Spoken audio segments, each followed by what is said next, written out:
जो इतिहास हमारा वास्तविक है वो तो हमें पढ़ाया ही नहीं जाता।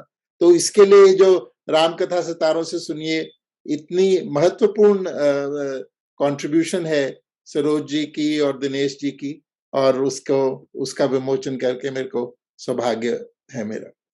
कि वाल्मीकि जो हिंदू भारत का इतिहास है, उनका कहना ये था कि वो कैलेंडर का मोहताज नहीं है कि वो शक संवत फॉलो करे या विक्रम संवत करे या अंग्रेजी कैलेंडर करे या चाइनीज या इजिप्शियन।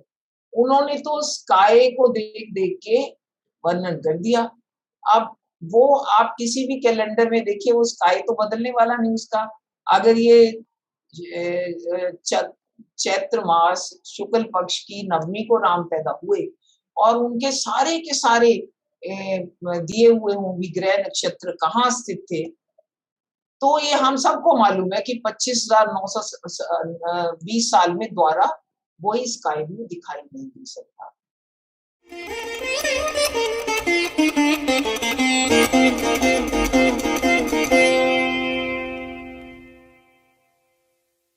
इस पुस्तक की लेखिका श्रीमती सरोज बाला भारतीय राजस्व सेवा की एक प्रतिष्ठित अधिकारी रही हैं। मुख्य आयकर आयुक्त के रूप में सेवा करने के बाद वे 2009 में सदस्य सीबीडीटी के पद से सेवानिवृत्त हुई। वे 2009 से 17 के दौरान वेदों पर वैज्ञानिक अनुसंधान संस्थान की निर्देशक रही। उनकी पुस्तक वैदिक युग एवं रामायण काल की ऐतिहासिकता, समुद्र की गहराइयों से आकाश की ऊंचाइयों तक, ये वैज्ञानिक प्रमाण, ये 2012 में हिंदी और अंग्रेजी दोनों में प्रकाशित हुई। गुरु जम्बेश्वर विज्ञान प्रौद्योगिकी विश्वविद्यालय हिसार ने इस शोध के लिए उन्हें डॉक्टर ऑफ साइंस की डिग्री प्रदान की। तत्पश्चात उन्होंने पुस्तक रामायण की कहानी विज्ञान की जुबान में लिखी थी, जिसका विमोचन अक्टूबर 2018 में हुआ। 30 नवंबर 2019 को श्री योगी आदित्यनाथ जी ने माननीय प्रधानमंत्री श्री नरेंद्र मोदी को इस पुस्तक की एक प्रति भेंट की। इसका अंग्रेजी संस्करण रामायण रीटोल्ड विद साइंटिफिक एविडेंस फरवरी 2019 में लॉन्च किया गया। इनकी नवीनतम पुस्तक महाभारत रीटोल्ड विद साइंटिफिक एविडेंस वो भी पब्लिश हो चुकी है और ये इनकी लेटेस्ट किताब है, राम कथा सितारों से सुनिए। इस पुस्तक के सह लेखक हैं श्री डीसी अग्रवाल, दिनेश चंद्र अग्रवाल जी। ये भी आयकर विभाग के प्रतिष्ठित IRS अधिकारी रहे हैं। आयकर विभाग में 30 वर्षों तक सेवा करने के उपरांत वे आयकर अपीलीय अधिकरण में लेखा सदस्य के रूप में कार्यरत रहे और जुलाई 2011 में सेवानिवृत्त हुए। इन्होंने साइंस में मास्टर्स डिग्री लेने के पश्चात कानून में और ICWA से स्नातक डिग्री प्राप्त की है और वर्तमान में आयकर अधिवक्ता के रूप में कार्यरत हैं। उनके आयकर से संबंधित लगभग 2000 प्रपत्र और 2 पुस्तकें प्रकाशित हो चुके हैं। भारत के इतिहास में उनकी विशेष रुचि है।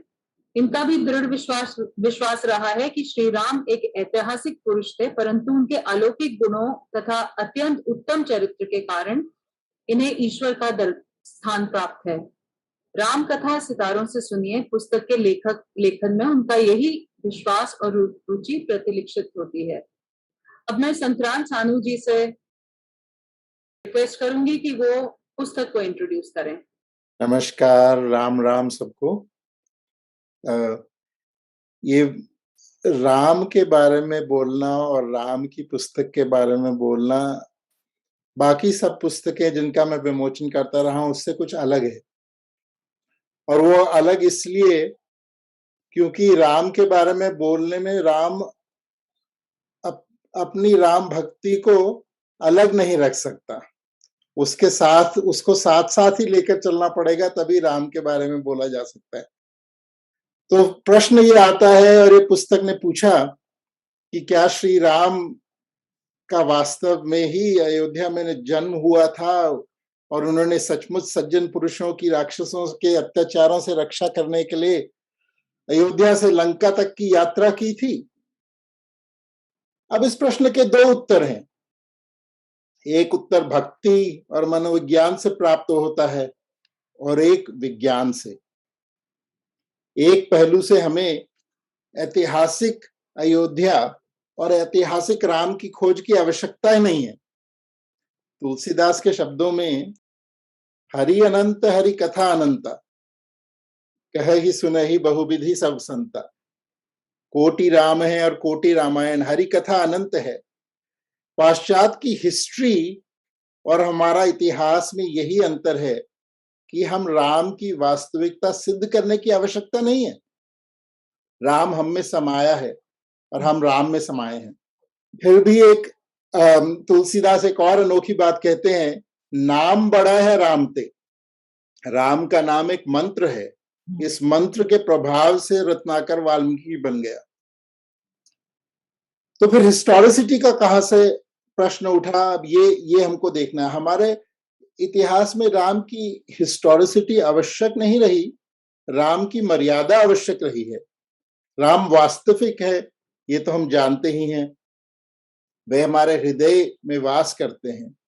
मर्यादा पुरुषोत्तम के रूप में वह आज भी हमारा मार्ग दर्शाते हैं।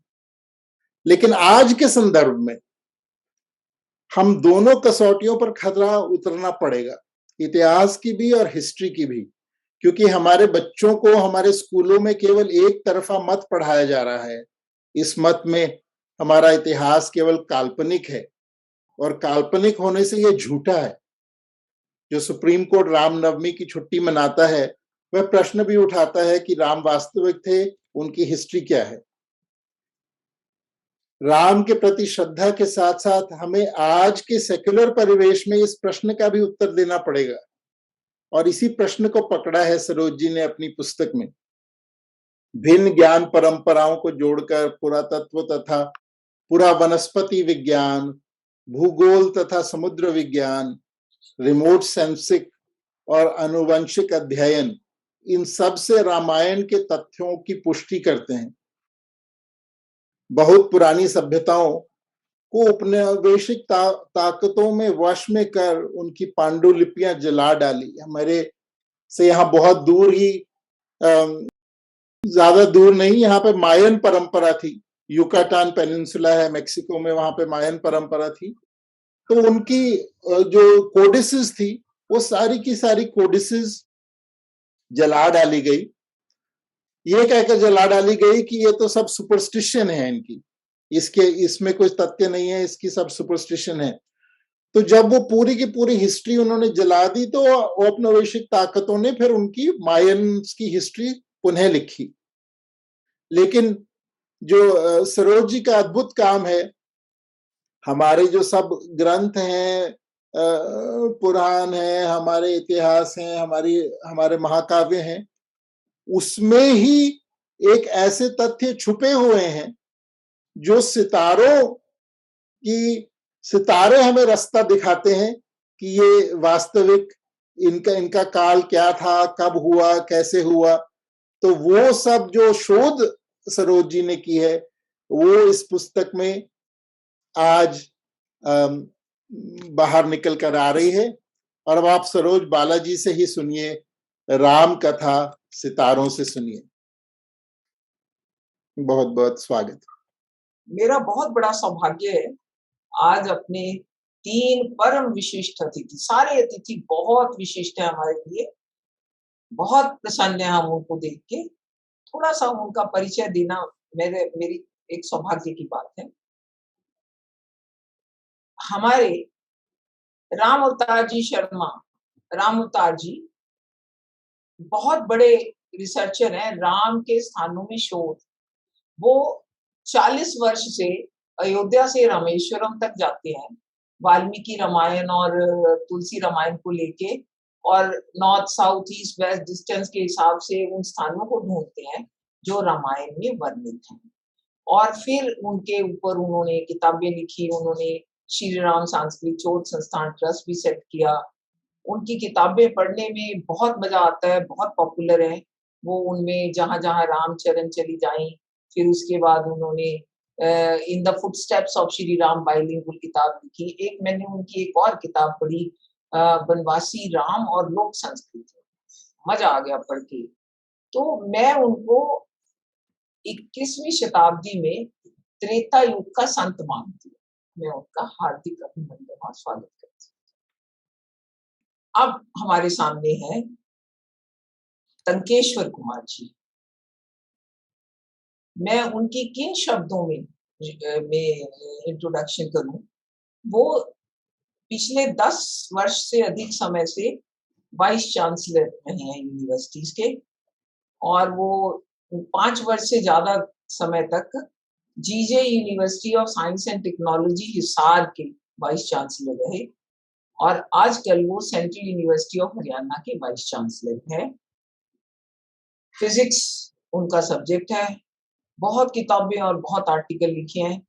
उनको कितने अवार्ड मिल चुके हैं गिनने मुश्किल है, मगर मैं सिर्फ 3 अवार्डों के नाम लूंगी।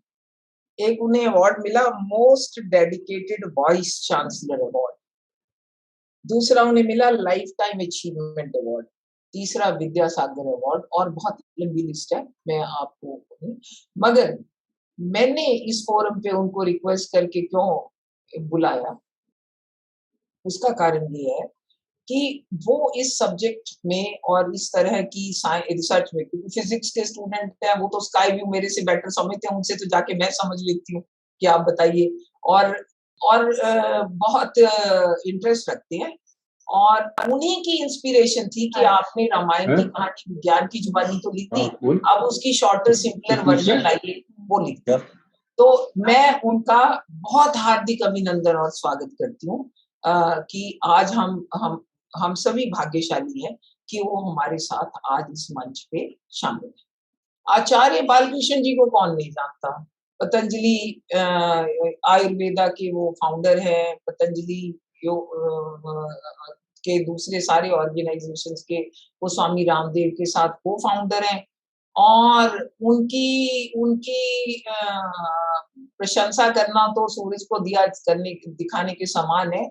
आप ये सोचिए कि ना उन्होंने किसी स्ट्रक्चर्ड स्कूल, कॉलेज, यूनिवर्सिटी में एजुकेशन नहीं ली, मगर वो आज तक मेरे पास उनकी 35 किताबों की लिस्ट है जो उन्होंने लिखी है, और वो उसमें इंग्लिश में, हिंदी में, जैसे आयुर्वेद जड़ी बूटी रहस्य, कितने वॉल्यूम है जड़ी बूटियों के उनके ऊपर, secrets of Indian herbs English में उनकी है, रोगी स्वयं चिकित्सक उन्होंने लिखी है, फिर उन्होंने सबसे लेटेस्ट उनका काम है checklist of world herbal encyclopedia.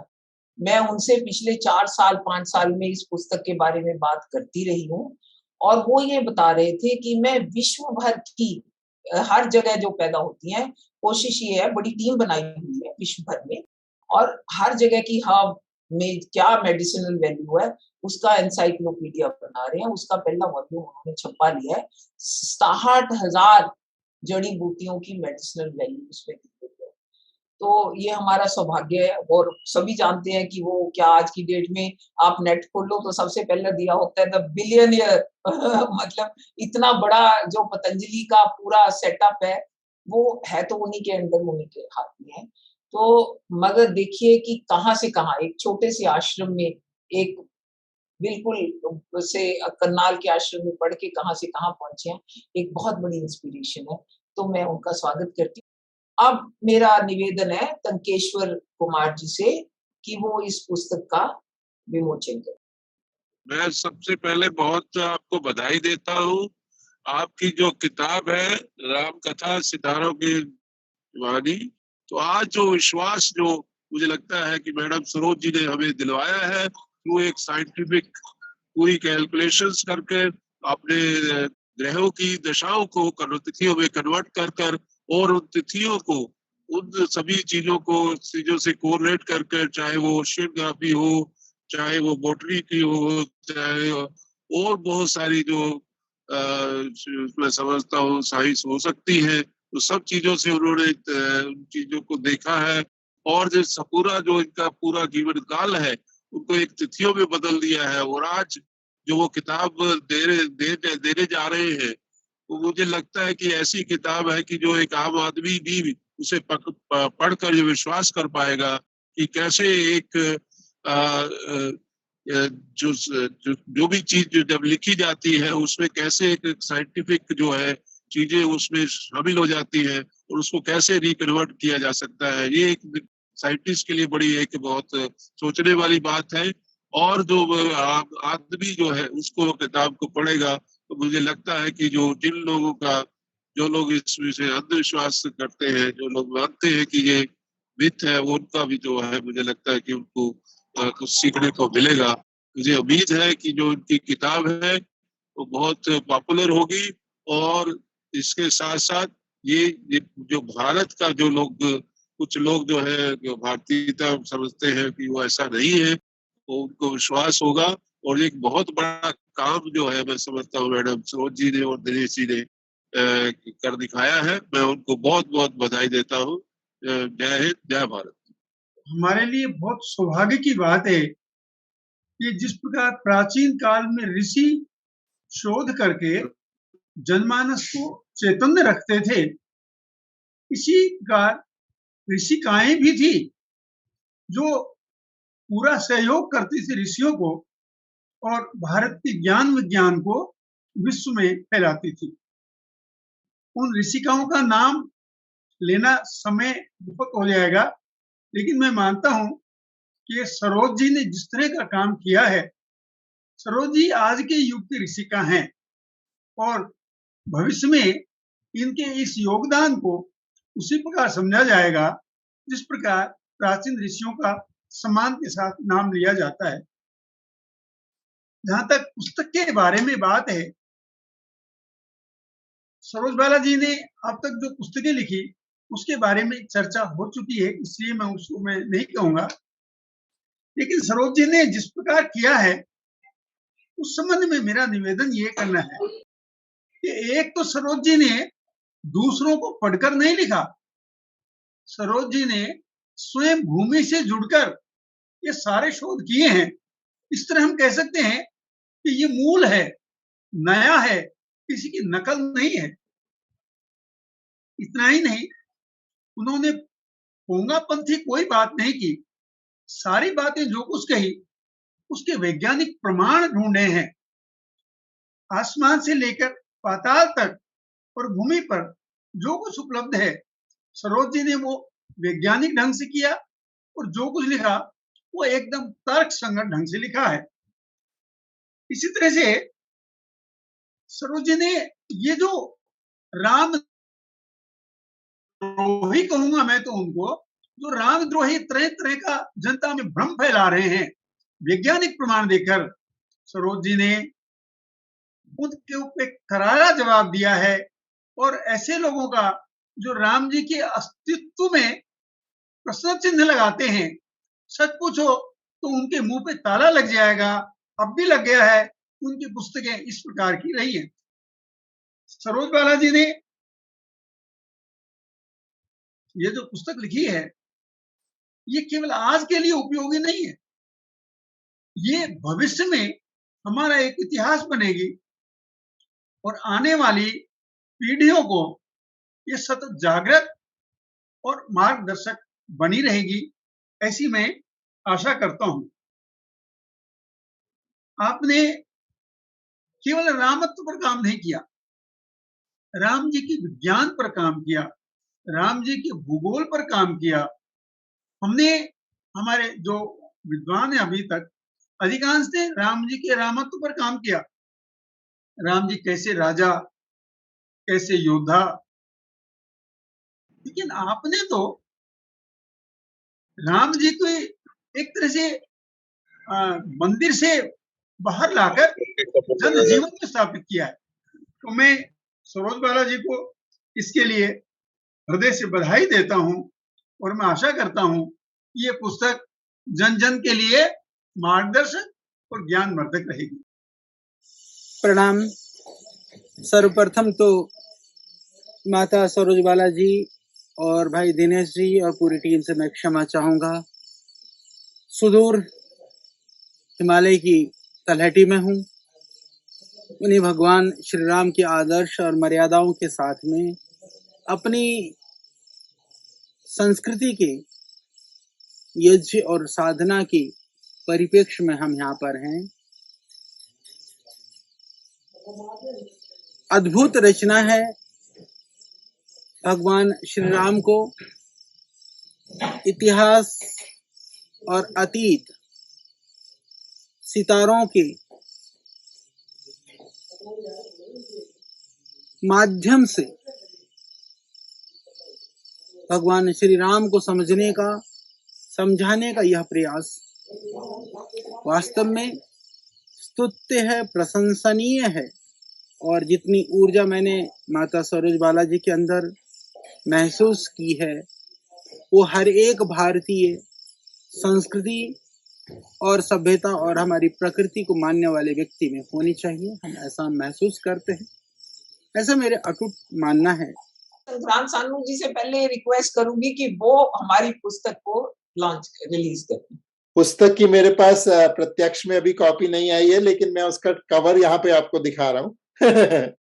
Ram कथा सितारों से सुनिए। तो ये बहुत ही अच्छा लग रहा है। गरुड़ को भी का भी सौभाग्य है कि ये पुस्तक आ रही है, और बहुत सारी ऐसी पुस्तकें आते रहे। हमको अपना इतिहास पूर्ण फिर से लिखना पड़ेगा। जो अंग्रेज लिख गए और जो सब बातें हो गई, उसको अलग करके पूरा शुरुआत से हमको अब इतिहास लिखना पड़ेगा, क्योंकि जो इतिहास हमारा वास्तविक है वो तो हमें पढ़ाया ही नहीं जाता। तो इसके लिए जो रामकथा सितारों से सुनिए इतनी महत्वपूर्ण कंट्रीब्यूशन है सरोज जी की और दिनेश जी की, और उसका विमोचन करके मेरे को सौभाग्य है मेरा। हाँ जी, मेरे लॉन्च करने से पहले मैं अपने सहयोगी, को ऑथर, बहुत अच्छे फ्रेंड दिनेश जी को रिक्वेस्ट करूंगी कि वो पुस्तक दिखाएं। शायद उनके पास कॉपी जरूर होगी, लॉन्च करेंगे। हाँ, ये है पुस्तक। अब आप मुझे कह सकते हैं तो अब हम रिलीज करते हैं इसको। अपने मेरे पास 3 कॉपियां हैं लकीली, और मेरे साथ मेरे 2 बहुत मित्र जो इस सब्जेक्ट में मुझे सहायता भी करते हैं, वो यहाँ शामिल है। 3 कहो, मुकेश गंभीर जी, विजय सिंगल जी और मेरे हस्बैंड AK गर्ग जी। हम सभी एक पुस्तक हाथ में लेंगे और आपको दिखाएंगे। ये मुकेश गंभीर है, विजय सिंगल है और मिस्टर AK गर्ग है, और ये हमारी पुस्तक है। तो और ये पुस्तक बहुत शीघ्र आप सबको मिलेगी, पहुंचेगी। तो अब हम इसके बाद का प्रोग्राम कर सकते हैं। आपसे रिक्वेस्ट करूंगी कि आप पुस्तक के बारे में हमें थोड़ा बताइए। या वो सबसे इम्पोर्टेंट, सबसे जरूरी है।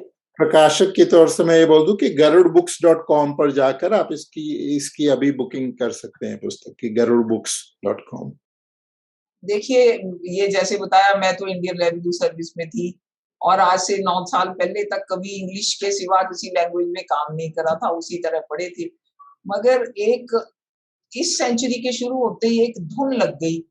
धुन ये लगी कि भाई रामायण और महाभारत और ये सब हमारे वेद और ये कल्पना में है या ये वास्तविकता में। कोई इंसिडेंट होते गए कि ये क्यों जानना जरूरी है। जानना जरूरी यही है कि जो कल्पना है, जिसको हम ये कह के छोड़ देते हैं तो भगवान है, वो हमारे हीरो नहीं बनते थे। हमारे मन में समाये रहेंगे, हम उनकी पूजा भी कर सकते हैं।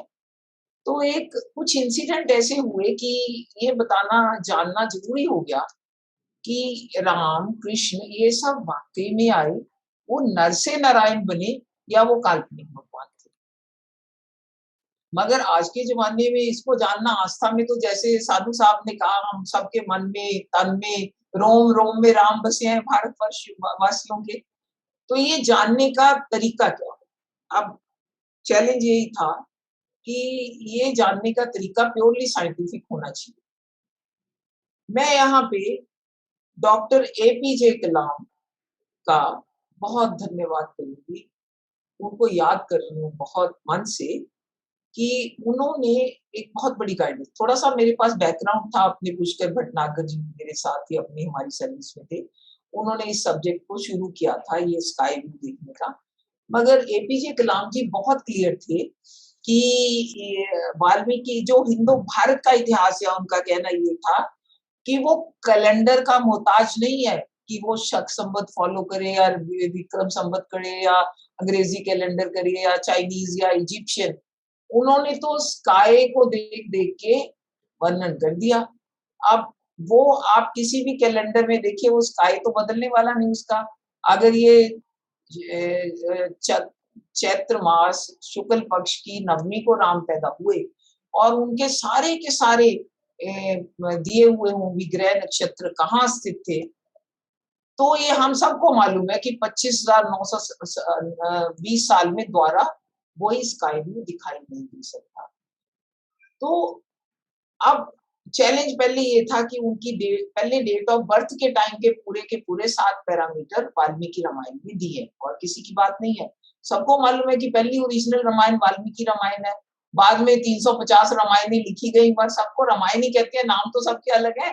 रामचरितमानस भी हमारे लिए रामायण है और रामावतारम भी रामायण है, सब वही है।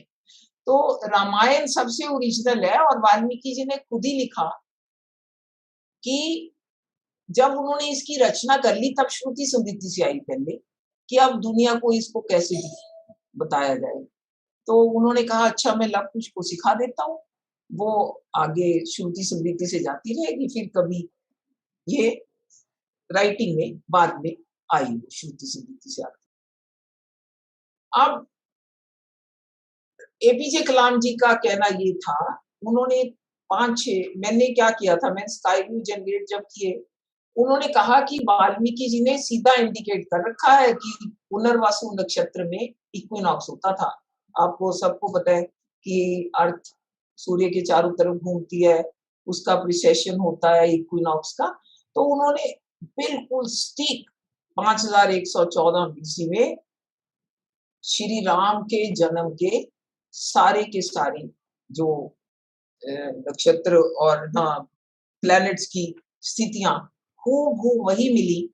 अब वाल्मीकि जी ने क्या किया, उन्होंने तो राम का जब वर्णन किया, वाल्मीकि जी के लिए राम बहुत मर्यादा पुरुषोत्तम है, वो तो पुरुष है, बहुत महान पुरुष है, जो सब अच्छे महान कार्य करते हैं, जो आदर्श पति भी हैं, आदर्श पिता भी हैं, आदर्श राजा भी हैं, आदर्श सोशल रिफॉर्मर भी हैं और बाकी सब बात की गलत फहमियां हैं।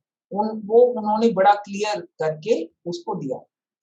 अब मैं शॉर्ट में मेथोडोलॉजी एक्सप्लेन करती हूँ। मेथोडोलॉजी ये थी कि वाल्मीकि रामायण में से सारे सीक्वेंशियल जितने भी उन्होंने आकाश में ग्रहों नक्षत्रों की स्थितियां दी हैं अलग अलग घटनाओं के समय, वो निकाल दी जाए।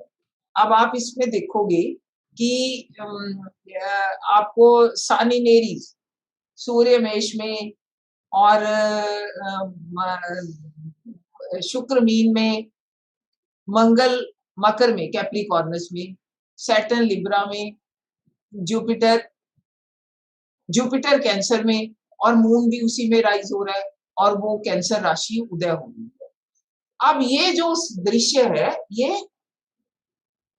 एक पर्टिकुलर डेट को साल में, महीने में, डेट में 2 घंटे रहेगा। तो इतनी प्रिसीजन से ये एस्ट्रोनॉमिकल डिटर्मिनेशन डेट की होती है।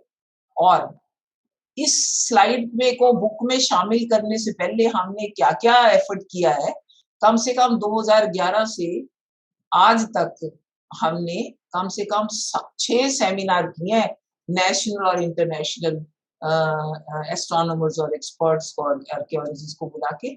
जब वो सब इससे सहमत हुए और ये सहमत हुए कि पिछले 25,920 साल में किसी और दिन हूबहू यही स्थितियां नहीं दिखाई देती जो वाल्मीकि जी ने वर्णित की है, तो हमने ये डिटरमिन कर लिया। अब क्वेश्चन आता है कि ये हमने प्लेनेटेरियम सॉफ्टवेयर का दृश्य दिखाया, आप कोई और सॉफ्टवेयर लेंगे, कैलेंडर का फर्क हो सकता है। बहुत शॉर्ट में एक लाइन में बताऊंगी कैलेंडर का फर्क क्यों होता है। हम कहते हैं कि धरती सूर्य के चारों तरफ चक्कर काटती है 365 दिन 6 घंटे में, और इसी हिसाब से जूलियन कैलेंडर बना था। मगर एक्चुअली 365 दिन 5 घंटे 48 मिनट और 46 सेकंड, 11 मिनट 14 सेकंड का ये टाइम 131 वर्ष में एक दिन के बराबर हो जाता है। तो आपको जो हमारा नॉर्मल इंग्लिश कैलेंडर है वो 141 एडी तक के बाद ही उसकी करेक्शन करता है। तो प्लेनेटेरियम सॉफ्टवेयर उस पर आधारित है। जो स्टेलेरियम सॉफ्टवेयर है नासा वाली, वो 13,200 साल तक की करेक्शन करी हुई है। तो उसमें आपको वही एग्जैक्ट 40 दिन के फर्क में वही स्काई व्यू दिखेगा, वही 5114 बीसी का समय होगा, वर्ष होगा, वही चैत्र का महीना होगा, शुक्ल पक्ष होगा, उसकी नवमी होगी और दोपहर के 12 से 2 भी होंगे जिस समय हम रामनवमी मनाते हैं। इतनी प्रिसीजन से वाल्मीकि जी ने दिया और इतनी प्रिसीजन से आज की सॉफ्टवेयर इसको प्रूव कर सकते। तो इस तरह से हम पूरे इवेंट्स के लिए चलते रहे और डेट डिटरमिन करते रहे। मेरे तो अभी तक रोंगटे खड़े हो जाते हैं जब मैं ये सॉफ्टवेयर चलाती हूँ। अगर टाइमर पे लगा दो तो कहीं आधे दिन का भी फर्क नहीं आता। आपके एक्लिप्स भी एग्जैक्टली अगर डे टाइम में कहें या उसी टाइम निकलेंगे। तो ये कमाल का मतलब वाल्मीकि जी ने स्काई व्यू दी है, ऑब्जर्वेशनल एस्ट्रोनॉमी है। उस टाइम कोई बड़ी-बड़ी दूरबीनें और वो नहीं थी। वो उन्हीं नक्षत्रों को और प्लैनेट्स को मेंशन करते हैं जो ऑब्जर्वेशनली दिखाई दे। या हम कहते हैं श्री राम का जन्म अयोध्या में हुआ। नंबर 2 स्लाइड निकालिए प्लीज, जो दिखाने लगे थे श्री राम का जन्म अयोध्या में हुआ। अब इसका कितनी देर झगड़ा चलता रहा, अयोध्या में हुआ या नहीं हुआ, कृपया अगली स्लाइड दिखाइए। और वो अगर अयोध्या में हुआ तो उसकी एविडेंस क्या है? हिंदू अपना स्थान नहीं छोड़ता कभी। अब ये आप देखेंगे कि 4 पिलर है और एक नीचे शिलालेख है, बस। आर्कियोलॉजी को तो हमने खूब जम के लिया अपनी किताब में, बट ये देख के आपको आनंद आ जाएगा क्योंकि ये हाई कोर्ट की जजमेंट पे भी रेफर्ड है और आर्कियोलॉजी सर्वे ऑफ इंडिया की रिपोर्ट जो सबमिट हुई हाई कोर्ट के कहने पे उसमें भी शामिल है।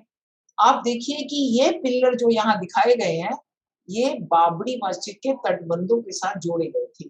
कोई कह सकता है कि ये किसी हिंदू मंदिर, कोई क्या डिनाई कर सकता है कि हिंदू मंदिर के पिलर नहीं है? ये सीधा साधा इसी तरह हिंदू मंदिर के पिलर और इसके साथ ही दूसरा पिलर जोड़ के खड़े कर दिए गए और ये एक्सकेवेशन में मिले। नीचे जो है ये शिलालेख है, ये शिलालेख 1114 से 1155 एडी में एक गोविंदाचार्य गढ़वाल रीजन के राजा होते।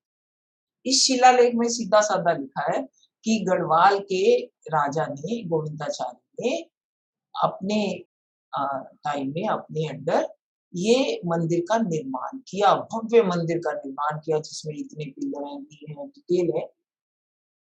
इसी मंदिर का विध्वंस होने के बाद बाबरी मस्जिद का करने के बाद बाबरी मस्जिद का निर्माण हुआ। ये मैं नहीं कह रही, ये आर्कियोलॉजी सर्वे ऑफ इंडिया ने भी रिपोर्ट में यही लिखा, हाई कोर्ट ने भी लिखा। तो इस तरह से हम चले गए। मैं सिर्फ सैंपल बता रही हूँ कि अब हम राम फिर यहाँ से चल दिए, विश्वामित्र, हम सभी को मालूम है, विश्वामित्र आश्रम में चले गए, उन्होंने मरीच का उड़ा दिया और फिर आगे वो मिथिला की तरफ चल पड़े। अब आप ये देखिए कि जो आज सिद्धाश्रम है उससे सीधी लाइन मिथिला की तरफ खींच दीजिए तो आपके रास्ते में लौहरा देवा है। लौहरा देवा में एक्सकेवेशन हुई तो वहां क्या मिला आपको? वहां धनुष और वाण मिले और उनकी कार्बन डेटिंग क्या आई? वो कॉपर के हैं, तांबे के हैं, उनकी कार्बन डेटिंग क्या है? वही 7000 साल पुरानी। हम क्या कह रहे हैं? 5114 बीसी में उनका जन्म दिखा के पूरे के पूरे 13 स्काई व्यू उनके लंका पर चढ़ाई करने तक के आते हैं। 3 के 3 एक्लिप्स दिखाई देती है। आपको एक एक्लिप्स देखेंगे तो आपको मजा आ जाएगा देख के। मैं नॉर्मली खरदूषण के साथ युद्ध का एक्लिप्स दिखाती हूँ, मगर इस बार मैंने जब बाली का वध किया गया, सुग्रीव के पीछे से राम ने उसके पे अटैक किया, उस समय भी वर्णन है कि एक्लिप्स हुआ सुबह में।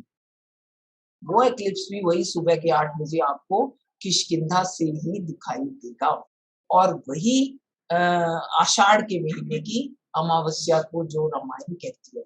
इतनी प्रिसीजन है वाल्मीकि रामायण के डिटेल में और इतनी प्रिसीजन से हम उनकी डेट डिटरमिन कर सकते हैं।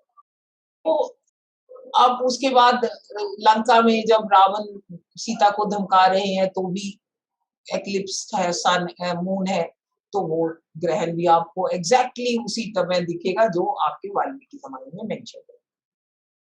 अब एक बार जब ये डिटरमिन हो गया कि 7000 वर्ष पहले 5114 BC में 2021 वर्ष ऐड कर दीजिए तो 7000 एंड ऑड वर्ष पहले श्री राम का जन्म हुआ और उनकी सारी घटनाओं की एग्जैक्ट तिथियां डिटरमिन हो जाती हैं। वैसे तो ये तिथियां इतनी डेफिनेट और सर्टन है कि इनके ऊपर कोई और एविडेंस लाना सूर्य को दिया दिखाने की तरह है। मगर चाहिए तो सही, कलाम साहब बड़े क्लियर थे कि जब तक आप ये प्रूव नहीं करेंगी कि सेतु किस लेवल पे था, राम सेतु उस पे 7000 साल पहले चला जा सकता था कि नहीं, तब तक कोई आपकी बात नहीं मानी। उन्होंने मुझे 3 पैरामीटर दिए कि एक तो आप ये ऐड करिए, आर्कियोलॉजी तो खैर हम बड़े डिटेल में ऐड कर रहे थे, उन्होंने कहा करिए। उन्होंने ये भी कहा कि रामायण में वंशावली है राम की। वंशावली कब है? आज भी हम वही फॉलो करते हैं। रामायण को पढ़ के इतना मजा आता है कि जो तब के कस्टम है आज भी वही चल रहे हैं। जब शादी होती है हम लड़के के पिता, दादा, परदादा सबके नाम लेते हैं, लड़की के पिता, दादा, परदादा सबके नाम लेते हैं। रामायण में जब राम और सीता की शादी होती है तो राम जी के पूरी वंशावली पढ़ी जाती है। कलाम साहब को ये खूब मालूम था, कहते आपने देखी है? मैंने कहा देखी तो है। कहते तो आपके दिमाग में ये नहीं आया कि जेनेटिक स्टडी के साथ भी जोड़ो इसको? ये मैं कहूंगी कि ये उनका था, मगर मैं करती सब थी। जो भी वो कभी जरा सा हिंट भी देते थे मैं उसके पीछे लग जाती थी कि छोड़ना ही नहीं, इसी के पीछे लग जाना है। तो मैंने नेशनल इंस्टीट्यूट ऑफ ओशियानोग्राफी गोवा में गई ये जानने के लिए कि सी लेवल फ्लक्चुएशन क्या हुई और आज से 7000 साल पहले सी लेवल कहाँ था। जब मैं गई मुझे कुछ मालूम नहीं था क्या निकलने वाला, डरते डरते जा रही थी कि अगर कुछ गलत निकल गया तो मेरा तो सारा थीसिस खत्म हो जाएगा। मगर लो एंड बिहोल्ड वहां के डायरेक्टर निगम साहब ने कहा कि ये लीजिए हमारी 96 की रिपोर्ट। मैं तो गई थी 2011 में। उन्होंने कहा ये लीजिए हमारी 1996 की रिपोर्ट, और उसमें एग्जैक्टली 7000 साल पहले जो सी लेवल है वो 3 मीटर नीचे दिखाया था। और मैं सेतु गई, ये रामेश्वरम के पास धनुषकोटी से एक फिशरमैन की बोट में साइड से स्नॉर्कलिंग ग्लास लेके हमने देखा और उसको नापा तो 2.8 मीटर गहराई पे वो सेतु था। तो इसका मतलब पानी से जरा सा ऊपर था। तो और वो वाला हिस्सा था। ये सेतु कोई बनाया नहीं हुआ पूरा, ये नेचुरल फॉर्मेशन है इंडिया और श्रीलंका के बीच में, और इसीलिए इसको कोई तोड़ नहीं पाता। और वो सारे सेतु समुद्रम प्रोजेक्ट इनके फेल हो जाते हैं क्योंकि वो इतना मलबा इकट्ठा, आप धरती को तोड़ने की कोशिश करो कैसे होगी? वो तो ये है भी कहीं से गहराई कम है कहीं से ज्यादा है, जहां गहराई थोड़ी कम है वहां फिलिंग होगी। जब मैंने वापस इसको देख के दोनों को वाल्मीकि रामायण को पढ़ा तो बड़ा क्लियर था कि 5 दिन में 5 बार फिलिंग हुई, और एक फिलिंग करने के बाद वो क्रॉस कर गए, फिर दूसरी फिलिंग करने के बाद भी क्रॉस कर गए बनाने वाले जिनको लगाया था। तो इस तरह इस सेतु में जो गैप थे वो भरे गए। अब 7000 वर्ष में बीच के 3 तो बह गए, एक इंडिया की तरफ और एक श्रीलंका की तरफ थोड़ा थोड़ा हिस्सा रह गया जिसमें साफ दिखाई देते हैं पत्थर जोड़े हुए आपस में कि आर्टिफिशियल बाउंड्री दिखती है जिसमें ह्यूमन हैंड दिखाई देता है। वो हमने अपनी पुस्तक में खूब दिया, यहाँ ये तो पुस्तक में दिया कि कैसे वो ह्यूमन हैंड दिखाई देता है, और वो 2 जगह इंटैक्ट है। उन्हीं को उड़ाने की हर एक संभव कोशिश की गई सेतु समुद्रम प्रोजेक्ट में, मगर पहला जब गया ड्रेजिंग कॉर्पोरेशन ऑफ इंडिया का था, 2200 करोड़ का ड्रेजर आया था। वो ड्रेजर टूट के डूब गया। अब उस ड्रेजर को रिट्रीव करने के लिए 1200 करोड़ की स्पेन से क्रेन मंगाई गई। वो क्रेन जब उसको निकालने की कोशिश कर रही थी वो भी डूब गई टूट के। फिर जो फ्रेंच इंजीनियर इसको सुपरवाइज कर रहा था वो गया देखने, उसकी टांग टूट गई। अब जो तो आस्था वाले लोग हैं वो तो गए राम का करिश्मा हो गया, मगर ऐसी कोई वो नहीं है। जो विज्ञान वाले लोग हैं वो बड़े क्लियर थे क्या हो रहा है। वो ये देख रहे थे कि ये जो सेतु है उसके नॉर्थ वाला जो ये खाड़ी बंगाल वाला हिस्सा है वो उसका सी की सतह, सी लेवल, वाटर लेवल ही सी का लेवल ऊंचा है, और ये सेतु फॉर्मेशन जो नेचुरल लैंड फॉर्मेशन है उसके साउथ वाला हिस्सा लोअर है। तो जैसे ही वो इसको ब्लास्ट करने की कोशिश करते थे, दूसरी साइड का पूरा डिपॉजिट ऊपर आ जाता था। और पहले से बहुत सारे ऑर्गेनाइजेशन थे जिन्होंने कहा था कि ये मिस एडवेंचर है, ये होगा नहीं आपके इस तरीके से। तो वो मिस एडवेंचर ही निकला। 4000 करोड़ का नुकसान करके गवर्नमेंट ऑफ इंडिया और गवर्नमेंट ऑफ तमिलनाडु जो कह रहे थे राम के पास कौन सा इंजीनियर था जिन्होंने ये बनाया था, वो सब बैठ गए और किसी को पता ही नहीं बंद क्यों हुआ। सब कहने लगे शायद नई सरकार आ गई बंद कर हो गया।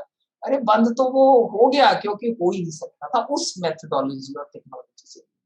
तो इस तरह से हमने फिर ये प्रूव किया कि ये सेतु जो है वो उसी गहराई पे था और 2.8 मीटर, और यही नासा कहता है, उसकी रिपोर्ट भी है इसकी सी लेवल फ्लक्चुएशन की। पेनिसिल्वानिया यूनिवर्सिटी की भी है, सभी की है, वो कोरॉबोरेट करते हैं कि उस टाइम ये वॉकेबल है। तो ये एपीजे कलाम जी ने जो ये दूसरा पैरामीटर दिया, ये हमारी एस्ट्रोनॉमिकल डेटिंग से खूब मिल गया। आर्कियोलॉजी का तो कोई ठिकाना ही नहीं, वो तो हमारी बहुत मिसफॉर्च्यून है कि हम अपने स्कूल कॉलेज में वो पढ़ाते ही। आफ्टर ऑल मैं तो आर्कियोलॉजिस्ट है नहीं, मैं तो कोई एक्सकेवेशन करती नहीं, मैं तो archaeology survey of India, archaeological society of India से रिपोर्टें ले लेती हूँ ओरिजिनल, सेकेंडरी एविडेंस में मैं नहीं जाती। वो रिपोर्टें लेके मैं फटाफट कॉपी करती हूँ, उनसे 2 दिन के लिए इशू कराती हूँ, फोटो कॉपी करती हूँ, अपने यहाँ पूरे ढेर लगा लिए जो मेरे लिए रेलेवेंट है, और उनमें से कितना भी मेंशन कर लो आपको क्या नहीं मिलेगा। आपको राम के रामायण में जो जो कुछ मेंशन है फिर निकाल लो, क्या है उसमें, तिल, चावल, गेहूं, आम, मटर, जो भी कुछ वहां मेंशन्ड है आपको मिलेगा 7000 साल पुरानी कार्बन डेटिंग वाला ही। और इसी नॉर्थ इंडिया में आपके लौहरा देवा में, झूसी में, संगम एरिया में खूब मिलेंगे, आपके पास खूब रिपोर्टें हैं। मिसफॉर्चून ये है भी आर्कियोलॉजिकल सर्वे ऑफ इंडिया के पास है या फिर आर्कियोलॉजी के स्टूडेंट पढ़ते हैं, स्कूल कॉलेज में नहीं अवेलेबल कराया गया। तो वो एंडलेस चलती है, वो मैं और नहीं जाऊंगी, बुक में बहुत है। एक छोटी सी बस बात कहूंगी एंड में। अब अगला क्वेश्चन ये था कि अगर रामायण में वंशावली दे रखी है तो हमारे पास क्या एविडेंस हो सकती है जेनेटिक, जो ये बताए कि ये 7000 साल पुराने से इंडिया में हमारे को तो ये पढ़ाया जाता है कि 1500 BC में हम जंगली थे, बाहर से कोई एरियन आए। तो फिर अगर 7000 साल पहले रामायण का युग था, 5000 साल पहले महाभारत का युग था, तो हम बहुत अच्छी सालों से इंडिजिनसली इंडिया में डेवलप करते आ रहे हैं। महाभारत में तो फर्दर डेवलपमेंट हो चुकी है रामायण के बाद, वहां तो फिर भी गुफाओं में रह रहे हैं, झोपड़ियों में रह रहे हैं, आश्रमों में रह रहे हैं। महाभारत तक तो महलों की बात आ गई है। तो ये सब करने के लिए मेरे को कलाम साहब ने बताया कि एक टाटू में है यूनिवर्सिटी, वहां पे जेनेटिक स्टडीज होती हैं और साउथ वर्ल्ड का जेनेटिक स्टडीज का प्रोजेक्ट चल रहा है। तो वहां पे साउथ एशिया उनको असाइन किया हुआ है, वहां से कर लीजिए। फिर मैंने वहां कांटेक्ट किया तो पता चला कि ज्ञानेश्वर चौबे हमारे एक इंडियन इस मैटर पे रिसर्च टीम का पार्ट है। तो मैंने उनको इनवाइट किया अपने सेमिनार पे। ऑफ कोर्स खर्चा तो खूब होता है ऐसी चीजों में। अब जब मैं बुलाती थी मुझे नहीं पता था वो क्या कहेंगे, I used to hold my breath कि पता नहीं क्या निकलेगा। अब जब आके उन्होंने कहा कि इंडिया में उन्होंने कोल, भील और गोंद जो रामायण में 3 जो है, कोल कौन है आपके, गू निशान, भील भिल्ली है ही, गोंद सारा गोंदवाना ये जो दंडक क्षेत्र है, कि इसके लोग तीनों की उन्होंने स्टडी की थी। और उनका कहना ये था कि 10,000 साल से इन लोगों की जेनेटिक कंटिन्यूटी है और वो कल्चरली और सिविलाइजेशनली इवॉल्व होते चले आ रहे हैं। और उनका ये भी कहना था कि उनके जीन्स बाकी पॉपुलेशन के जीन्स से फर्क नहीं है। नॉर्थ इंडिया और साउथ इंडिया, द्राविडियन और नॉर्थ इंडियन, किसी के जीन्स फर्क नहीं है। इंडियंस के जीन्स इंडिजिनसली डेवलप हुए हैं और 10,000 साल से उनमें कोई बड़ा इनफ्लो बाहर से नहीं आया है। ये स्टडी उन्होंने दी जो हमारी पुस्तक में शामिल की। तो इस तरह से ये करते हुए मैं टेक्निकल पार्ट सिर्फ इसी तरह डील कर रही हूँ। तो हमने अपनी पुस्तक में ये प्रूव किया है कि श्री राम मर्यादा पुरुषोत्तम थे। उन्होंने सीता का भी त्याग नहीं किया। उनको तो जब लोगों ने शोर मचाना शुरू किया और उनपे उंगली उठानी शुरू करी कि सीता तो रावण के घर रह आई रखा है, तो वो नहीं चाहते थे कि उनकी संतान कोई ऐसे अपशब्द सुने। उन्होंने मालूम था कि सीता प्रेग्नेंट है, अच्छे खासे रेफरेंस है वाल्मीकि रामायण में, उनको वाल्मीकि आश्रम भेज दिया। और उस जमाने में राजाओं की साधारण आदत थी कि साल में कुछ दिन जाके वो आश्रमों में रहते थे। वाल्मीकि उनके राज पंडित या राजगुरु थे, तो उनके पास वो जाते आते रहते थे और वहां उनको सीता को भेजा। और वाल्मीकि रामायण के अकॉर्डिंग जिस दिन लव कुश पैदा हुए, शत्रुघ्न वहीं था, उस आश्रम में था। तो इतना फर्क है। हम लोगों ने धीरे धीरे, क्योंकि आस्था में तुलसी जी ने इतना बढ़िया लिखा, हम उसको पढ़ने लगे, संस्कृत छोड़ चुके, तो हमें रियलिटी ज्यादा पता नहीं चली।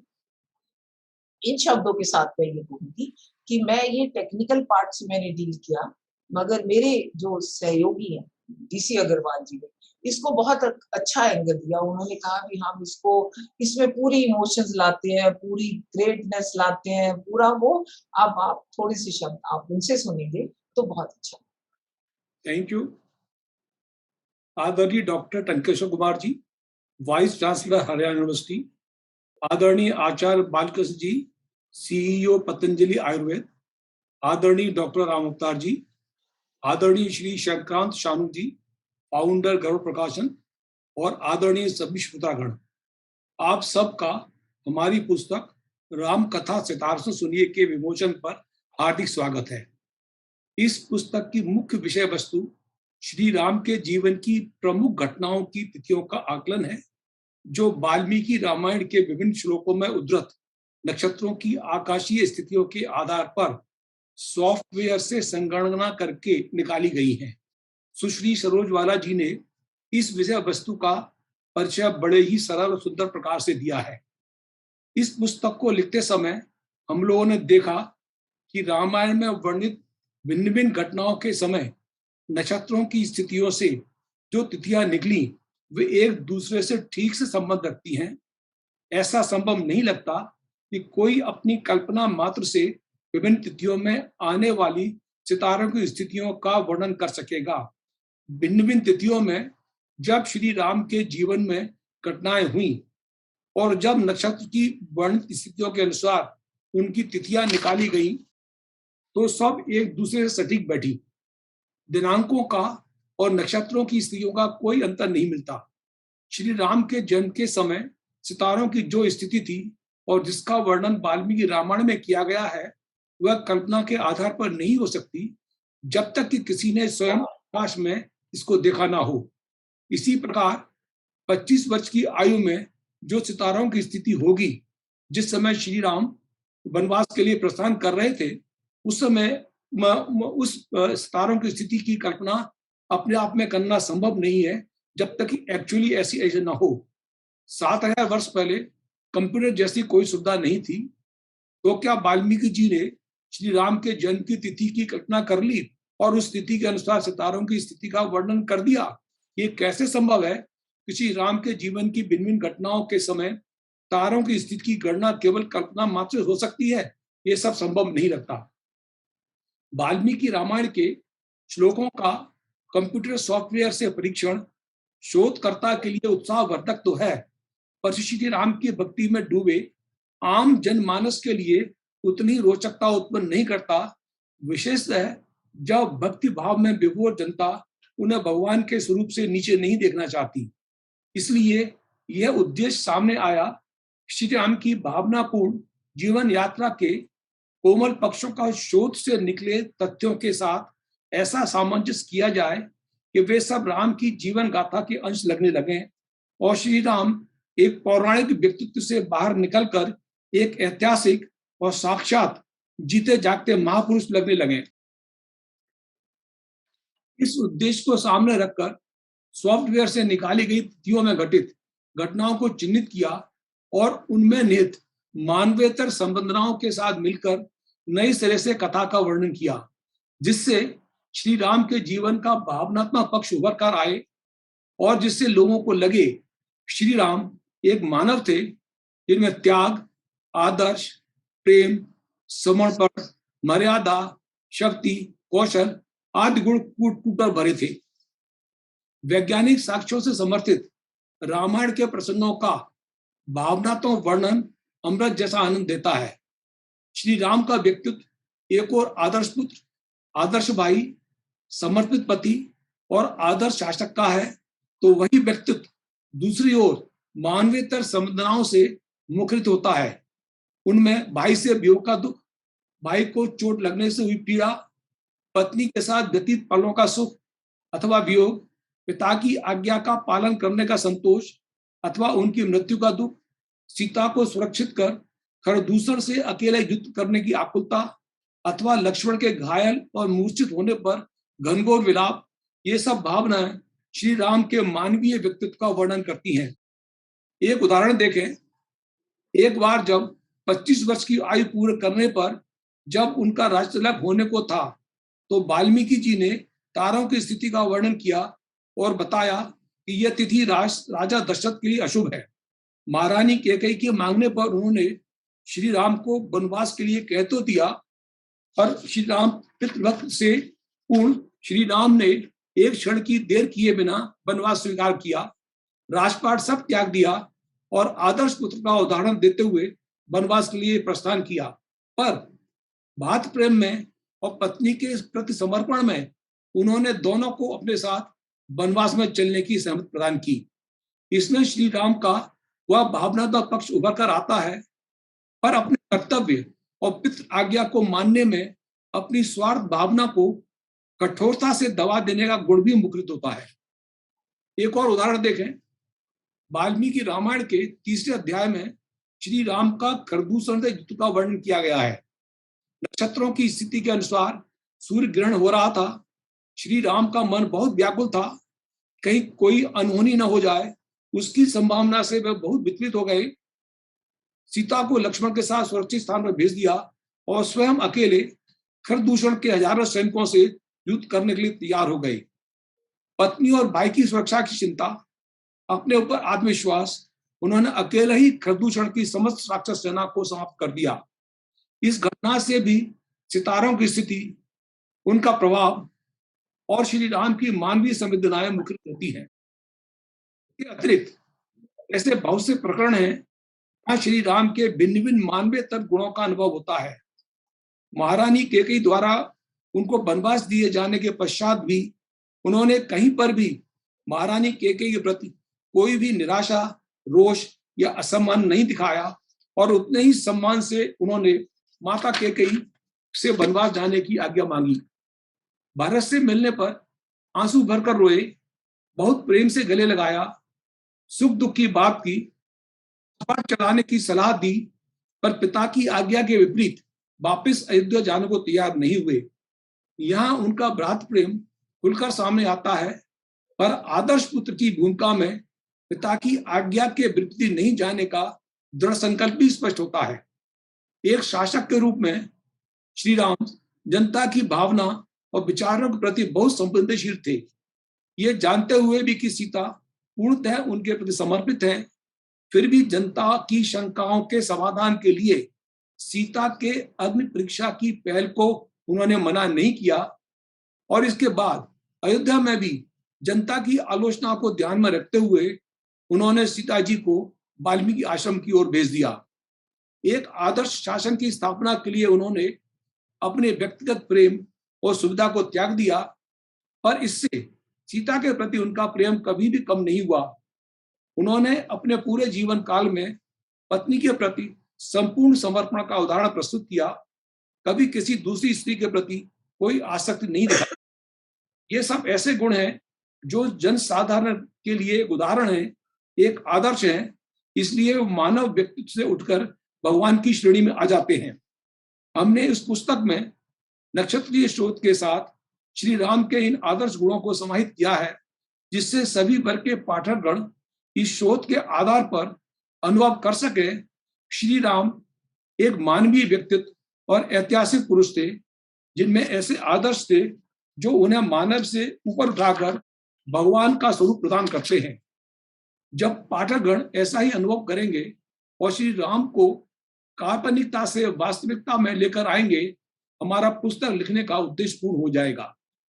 इसी भी आशा और विश्वास के साथ इस पुस्तक को श्री राम के चरणों में समर्पित करते हैं और अपने प्रबुद्ध पाठकों को इस पुस्तक के पठन और पाठन के लिए आमंत्रित करते हैं। श्री राम। तो मैं एक छोटी सी बात और बताऊंगी इसमें। ये बहुत महत्वपूर्ण इसलिए है कि हमको सबको मालूम है कि जब हनुमान जी मिलने गए तो कहते हैं कि राम जी ने अपनी रिंग दी और सीता ने अपनी चूड़ामणि दी। और leftist historian left and right हमें क्रिटिसाइज करते हैं कि अरे तब तो रिंग का पता ही किसी को नहीं था, किसी को गहना बनाना ही नहीं आता था, सोने का कुछ बनता ही नहीं था इंडिया में, मिला ही नहीं है, इसलिए ये गलत। अब आपके सामने मैंने 3 इमेज रखे हैं। ये सब कुनाल हरियाणा के हैं, एक्सकेवेशन के हैं और इनकी डेट, कार्बन डेट सभी की 5000 से ज्यादा पुरानी है। ये देखिए सोने के मोतियों का चूड़ामणि है और ये देखिए रिंग है। तो हमने अपने इतिहास को काल्पनिक बनाने की कोई कसर ही नहीं छोड़ी। हम ये कहना चाहते हैं कि आपकी आर्कियोलॉजी डिपार्टमेंट की है, मैंने नहीं बनाए, आर्कियोलॉजिस्टों के आर्टिकल है, उनसे लिए हैं, उनसे इमेज। तो देखिए हमारे पास क्या क्या था और हमने अपने आप को क्या बता दिया कि हम तो बुद्धू थे 1500 BC में, हमें कुछ आता ही नहीं था, बाहर से कोई लोग आ गए। अगला चलिए, बस लास्ट स्लाइड है, मैं वो जरूर दिखाना चाहती हूँ। लास्ट स्लाइड में मैंने एक मैप बनवाया। हमने एक मैप बनाया जिसमें हमने ये देखा कि कौन से साइट्स हैं, प्लेसेस हैं जो रामायण में वर्णित है और वो आज कहाँ हैं और उनके एक्सकेवेशन हुए हैं नहीं, और उन प्लेस को और उनकी एक्सकेवेशन को आपस में कनेक्ट किया और ये देखा कि यहाँ तक है कि राम ने जब अपने राम राज्य का आइडियल एस्टेब्लिश कर दिया, फिर अपने चारों भाइयों के 8 बच्चों के लिए 8 राजधानियों का डेवलप किया, वो 8 की 8 राजधानियां भी एक्सकेवेट हो चुकी। उसमें दिखाया, ये हमने अपनी इस पुस्तक में प्रूफ दिया है। हम तो ये चाहेंगे कि आप इनको पढ़े और अब इसको पढ़े और हमें क्रिटिसिज्म बताए और हमें बताए कि हम आगे के लिए अपनी रिसर्च में क्या सुधार कर सकते हैं, कहाँ हम इसमें कमी रह गई, हमें कहाँ कुछ कन्विंसिंग नहीं है। ये कोई भी चीज आप मेरे को मेल पे भी बताइए, sarojbala044@gmail.com या DC अग्रवाल जी की मेल आप बोल दीजिए, आपकी मेल पे बता दें तो हम आंसर भी करेंगे और आगे को अपनी रिसर्च को इम्प्रूव। अब मैं चाहूंगी कि आप वीडियो, आप क्वेश्चन ओपन जो भी करने के लिए इसको बढ़ा सकते। क्या यह पूरी कल्पना नहीं हो सकती? क्या वाल्मीकि जी ने जो किताब लिखी उसमें कल्पना के आधार पर उन्होंने राम का एक अस्तित्व माना और मान करके उन्होंने अपने जो ज्ञान था उस ज्ञान से उन्होंने तारों की स्थिति डाली और एक करके वो पूरी किताब उन्होंने लिख दी। तो क्या केवल उन तारों की स्थिति से आप ट्रांसलेट करके, ट्रांसफर करके क्या आप ये कह सकते हैं कि वाकई ये श्री राम हुए थे? क्या कोई कल्पना मात्र से इन सारी चीजों को लिख सकता है क्या? और जहां पूरा सीक्वेंस बना सकता है क्या? एक ऑल्टरनेटिव सपोर्ट सिस्टम कहीं डिस्कवर करना है जो इन फाइंडिंग को फर्दर इसको सपोर्ट करे, इनको आगे बढ़ाए। कि राम 7-8 हजार साल पहले या 10,000 साल पहले पैदा हुए थे और कृष्ण 5,000 साल पहले हुए हैं। ऐसा लगता है कि त्रेता युग और द्वापर युग में 5,000 का अंतर हुआ, द्वापर युग खत्म हो गया उसके बाद। तो अगर 10,000 साल पहले त्रेता था और अब कलयुग है, इसका मतलब एक युग 10,000 से कम समय का है। हम कई बार हमारे शास्त्रों में पढ़ते हैं कि एक काल कलयुग 4,32,000 का है, द्वापर इसका ×2 है, त्रेता 3 है और वो 4 है। ये काल भेद इतना ज्यादा है हमारे शास्त्रों में कि हमें पता ही नहीं चलता हम किस बात को माने किसको नहीं माने। ऐसा है कि मैंने इस पुस्तक में एक एनेक्सर लगाया है, अपेंडिक्स लगाया है। उस अपेंडिक्स में मैंने युगों की अवधारणा क्या है और उसमें कहाँ कहीं विसंगति आ गई, ये दिया है अपने हम्बल स्टाइल में। मैंने ऐसे ही नहीं बताया, भागवत पुराण को भी पढ़ा, मनुस्मृति को भी पढ़ा और विष्णु पुराण को भी पढ़ा, जहाँ पे युगों का बारे में लिखा है। महाभारत में भी लिखा है। वो हर जगह ये लिखा है कि सतयुग 4000 वर्ष का होता है, 400 साल की संध्या आगे और पीछे। फिर त्रेता 3000 वर्ष का होता है, 300 वर्ष की संध्या आगे और पीछे। फिर द्वापर 2000 वर्ष का होता है, 200 वर्ष की संध्या आगे और पीछे। और कलयुग केवल 1000 वर्ष का होता है, उसकी संध्या आगे और पीछे। जिसका मतलब ये हुआ, ये टोटल मिला के संध्या भी मिला के 12000 वर्ष बनते हैं। तो उसके बाद एक जगह ये श्लोक है कि सूर्य उत्तरायण में 180 दिन लेता है और दक्षिणायन में 180 दिन लेता है। इसलिए वो देवताओं का जो उत्तरायण है वो उनका दिन है, दक्षिणायन उनकी रात है। तो 360 दिन का देवताओं आदमियों का दिन उन्होंने कह दिया वो रात है। अब ये आप पे मैं छोड़ती हूँ ये जज करने के लिए कि क्या ये मानना सही है कि हम मानव वर्षों को 360 से मल्टीप्लाई कर दें और फिर कहें कि चतुर्युग तो 43,20,000 साल के होते हैं। और फिर हम ये भी कहें कि कलयुग 1200 को आपने 360 से मल्टीप्लाई कर दिया, एग्जैक्टली 4,32,000 आ जाएगा। तो बहुत स्टडी किया, बहुत बड़े-बड़े लोगों से डिस्कस किया, क्योंकि मैं तो अपने आप को बहुत छोटा मानती हूँ ग्रंथों में और उनमें हमारी नॉलेज कहाँ है। तो मैंने देखा कि पूरी लाइन लगी हुई है, श्री श्री जी से लेके योगेश्वरानंद जी से लेके जग्गी वासुदेव से लेके और 6th BC में एक अपने संत है, मेरे को नाम भूल गया, वो उन्होंने सभी ने ये दिया कि ये कहीं गलती होगी। दिन रात की उत्तरायण और दक्षिणायन की लेंथ से आप मानव वर्षों को मल्टीप्लाई नहीं कर सकते। तो इसलिए चतुर्युग वास्तव में हमारे ग्रंथ में कहीं भी ऐसा नहीं लिखा कि ये 43,20,000 है। ये जरूर लिखा है कि ऐसे ऐसे है और दिव्य वर्ष होता है जो वो मानव के 360 वर्ष उनका एक दिव्य वर्ष ऐसे चलता है। तो पहले तो 360 दिन नहीं होते, साल में 365 दिन ऑड होते हैं। फिर ये कहीं मानना नहीं दिया। फिर बात तो सिर्फ मेजॉरिटी और माइनॉरिटी ओपिनियन की हो गई। एंशिएंट टाइम से चला आ रहा है कि ये गलत है, ये गलत है, चतुर्युग तो ये है। तो हमारा ये मानना है कि हमारा पूरा हिंदुस्तान का इतिहास इस चतुर्युग में पूरा फिट बैठता है। 9000 साल पहले आप ऋग्वेद के संदर्भों के आकाशीय दृश्य देख सकते हो। 7000 साल पहले आप रामायण के संदर्भों के आकाशीय दृश्य देख सकते हो। 5000 साल पहले आप महाभारत के आकाशीय दृश्य देख सकते हो। 2200 वर्ष पहले आप अथर्ववेद के आकाशीय दृश्य देख सकते हो। तो और डिसेंडिंग और असेंडिंग भी है। क्या आपकी किसी भी की कॉमन सेंस को ये अपील करेगा कि सडनली कलयुग से सतयुगी मानव आ जाएगा, हम कलयुग के बाद सतयुग बना देते हैं? वो कहते हैं कि डिसेंडिंग और असेंडिंग ऑर्डर चलता है। सतयुग, त्रेता, द्वापर, कलयुग, फिर कुछ साल इन बिटवीन निकल जाएंगे, फिर असेंडिंग ऑर्डर में कलयुग, द्वापर, त्रेता, सतयुग।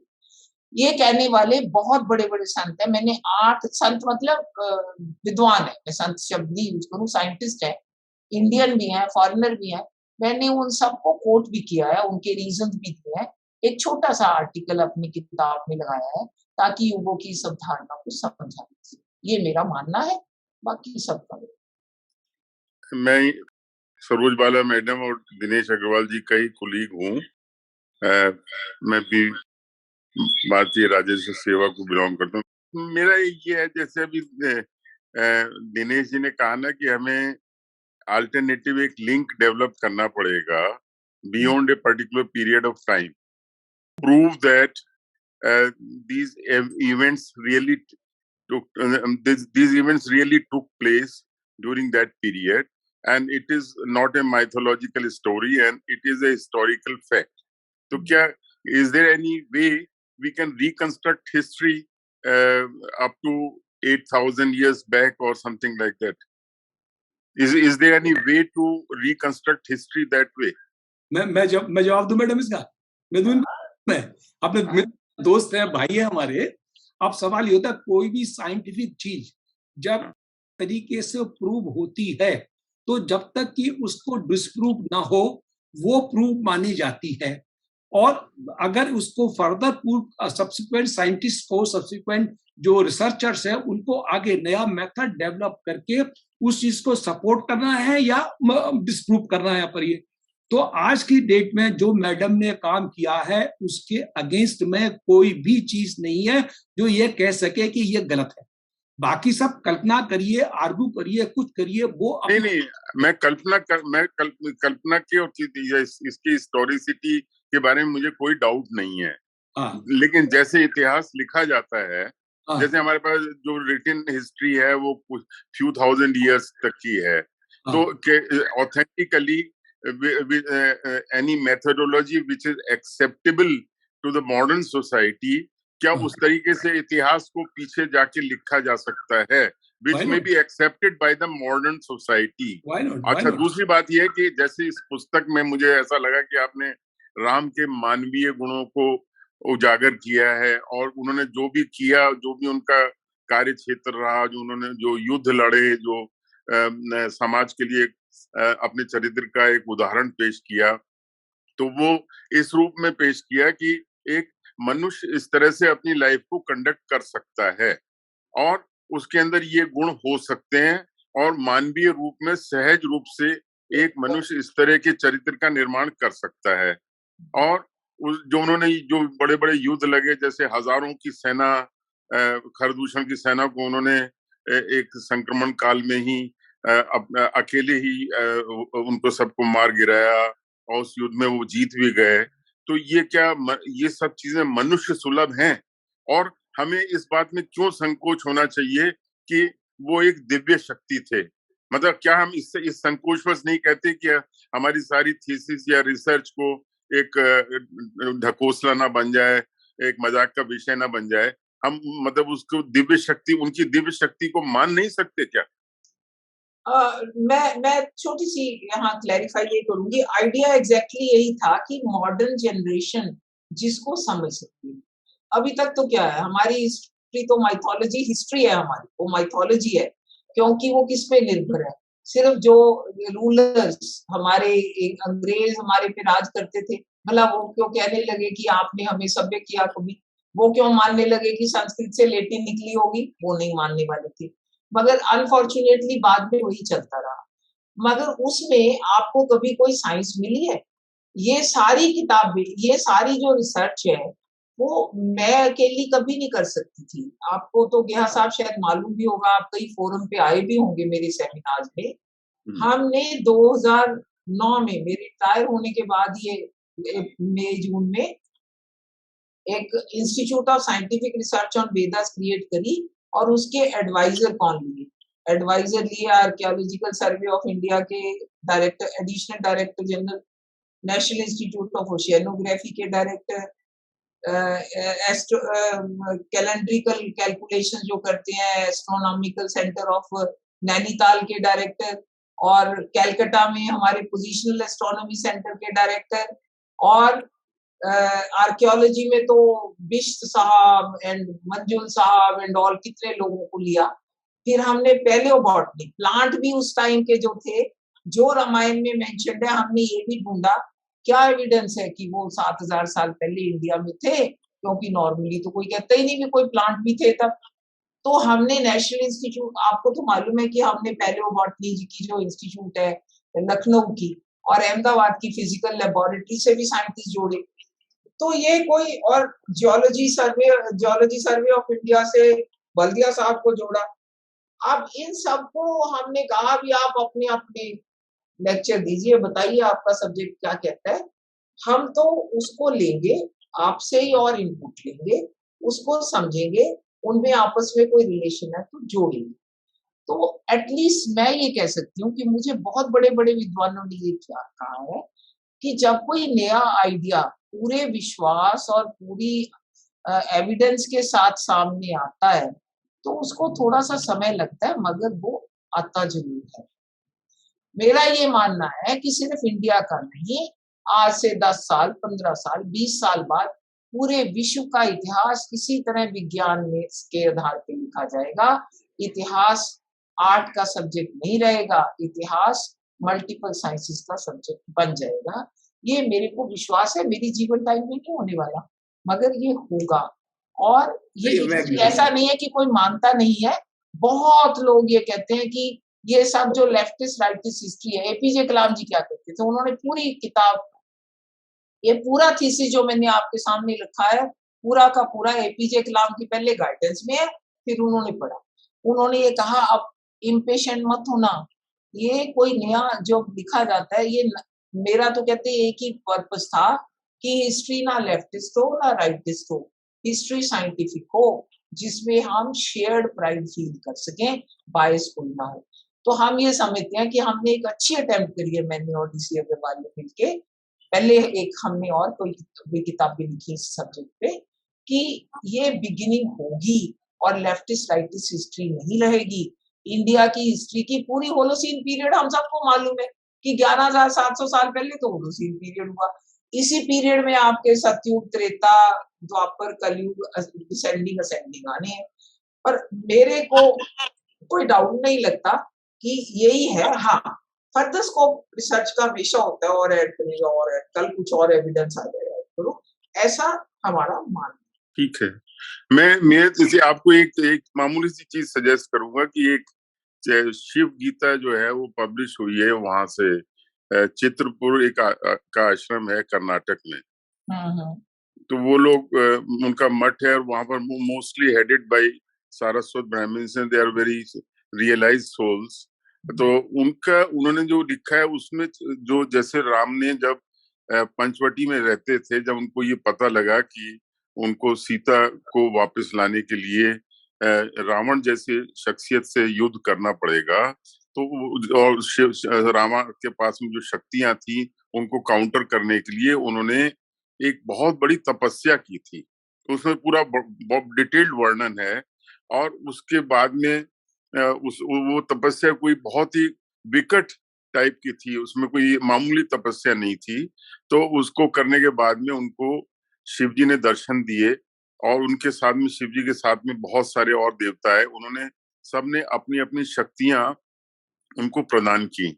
और वो शक्तियां इस तरह की थी जैसे कि हम लोग रामायण या वाल्मीकि रामायण में वर्णन सुनते हैं, युद्ध के बाद उन्होंने ये बाण छोड़ा, अग्नि बाण छोड़ा और ये छोड़ा। तो वो असल में वो इस तरह की शक्तियां थी जो देवताओं के पास थी, और देवताओं ने जब रामचंद्र जी को उसका उचित पात्र समझा तब उनको दी, और उसको देते वक्त भी उनकी शक्तियां देवताओं के पास भी बनी रही। और उन्होंने साथ में ये भी बताया कि इस पर्टिकुलर शक्ति का प्रयोग आप तब करेंगे जब इसकी निहायत जरूरत हो, क्योंकि उसमें कुछ शक्तियां ऐसी भी थीं जिनको प्रयोग करने से पूरी मानव, मतलब पूरे संसार का नष्ट हो सकता था।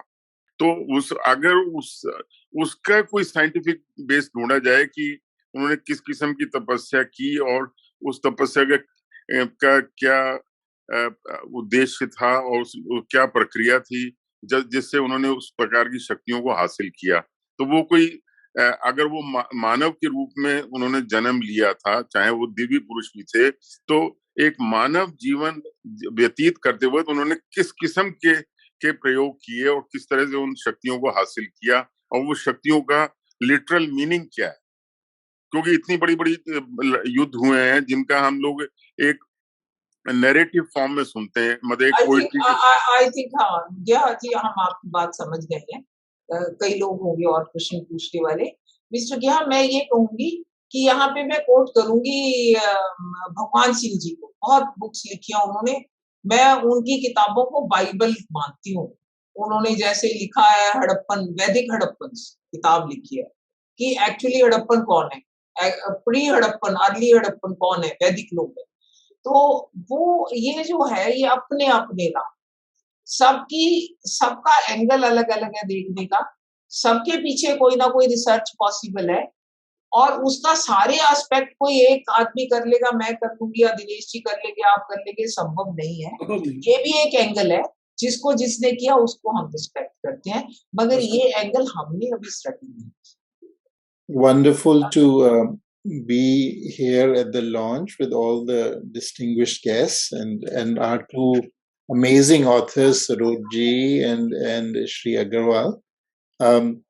Please keep supporting our authors and Garuda for bringing more and more of the authentic narrative from our civilization into your hands. Very important that we actually buy the books to support the authors, because that is why more people will come and more people will be writing, because the authors write to be read. They want that the books be read and people actually read what is presented. So thank you everybody for participating, everybody for coming, everybody who asked questions, and everybody who listened in as well. Namaste. माननीय सदस्य यहाँ आए हैं, मेहमान आए हैं, तो धन्यवाद देने का मेरा एक अधिकार और मेरा कर्तव्य बनता है। तो मैं कहूँगा सबसे पहले प्रोफेसर टंकेश्वर जी को, जिनके आशीर्वाद से, जिनके सपोर्ट से और जिनके उत्साहवर्धन से हम ये सारी रिसर्च वर्क संभव हुई और ये किताब लिखने की प्रेरणा मिली। हम रियली उनके बहुत आभारी हैं। वो यहाँ आए, यहाँ आकर के अब ज्वाइन करके हमारा उत्साहवर्धन किया और आगे भी काम करने के लिए जो उन्होंने सपोर्ट दिया है, और हम उसके लिए बहुत बहुत आभारी हैं। इसी प्रकार डॉक्टर राम अवतार शर्मा जी के बारे में क्या कहूं मैं दो लाइनें अभी मैंने लिखी है उनके लिए। बड़ी साधना बड़ी लगन से राम किए साकार, बड़ी साधना बड़ी लगन से राम किए साकार, जहां चरण पड़े राम के वहां पहुंचे राम अवतार।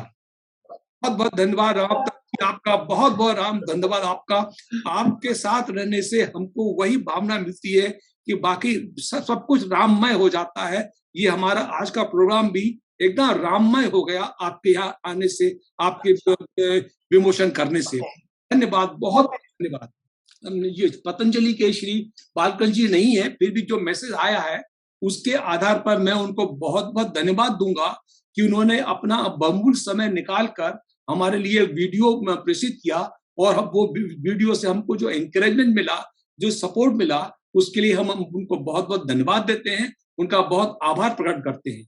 और सबसे महत्वपूर्ण जो धन्यवाद के हकदार हैं वो है हमारे श्री शांतराज सानू जी।